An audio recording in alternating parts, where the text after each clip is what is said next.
వేల మంది ప్రేక్షకులు, స్టేడియం మొత్తం ఉత్కంఠ. ఏ క్షణం ఏమైనా జరగొచ్చు. Last ball 5 runs. స్టేడియంలోని ప్రేక్షకులందరూ కుర్చీలపై నిలబడి ఆతృతగా చూస్తున్నారు. 5 రన్స్ కొడితే మ్యాచ్ గెలిచినట్లే, కొడితే 6, లేదంటే మ్యాచ్ పోయినట్లే.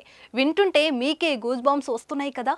స్టేడియంలో ఇదే జరిగింది. ప్రత్యర్థులు ఇక మ్యాచ్ గెలిచినట్లే అని దాదాపుగా అనుకున్నారు. ఫ్యాన్స్ కూడా తామే గెలుస్తామని సంబరాలు కూడా మొదలు పెట్టారు. కానీ ఊహించని రీతిలో మ్యాచ్ మొత్తం తలకిందులై గెలవరు అనుకున్న జట్టు గెలిచింది. ఇదేంటి, గెలవరు అనుకున్న జట్టు ఎలా గెలిచింది అనుకుంటున్నారా? అయితే మీరు ఇది చూడాల్సిందే.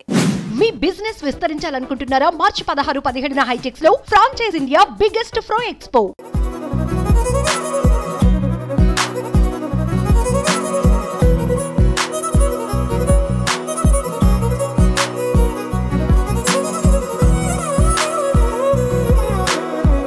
మన దేశంలో టాలెంట్ కు కొదవ ఉండదు.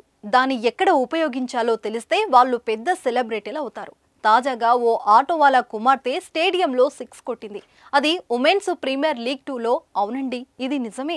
ఓ ఆటో డ్రైవర్ కుమార్తె ఉమెన్స్ ప్రీమియర్ లీగ్ 2 లీగ్లో ఒక్క బంతిలో 6 కొట్టి మ్యాచ్ను గెలిపించిన తీరు ప్రస్తుతం క్రీడారంగంలో సంచలనం సృష్టించింది. గెలవని మ్యాచ్ను గెలిపించి ఔరా అనిపించింది.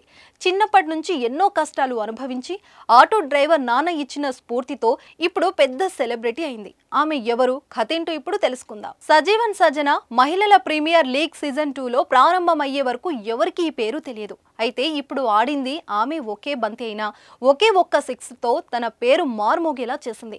ముంబై ఇండియన్స్, ఢిల్లీ క్యాపిటల్స్ మధ్య జరిగిన WPL తొలి మ్యాచ్లో ఆఖరి బంతికి 6 బాది ఢిల్లీని కంగు తినిపించింది సజన. దీంతో అందరి దృష్టి ఆమెపైనే పడింది.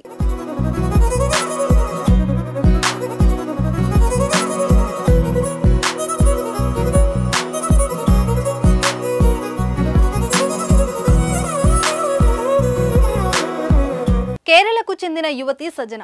ఈమె వయసు 29 ఏళ్లు. పేద కుటుంబం ఈమెది. నాన్న సజీవన్ ఆటో డ్రైవర్. నాన్న ఆటో నడిపితేనే ఇల్లు గడిచేది. అయితే సజనకు క్రికెట్ తో పాటు ఫుట్బాల్, ట్రాక్ అండ్ ఫీల్డ్ లో ఎంట్రీ ఉంది.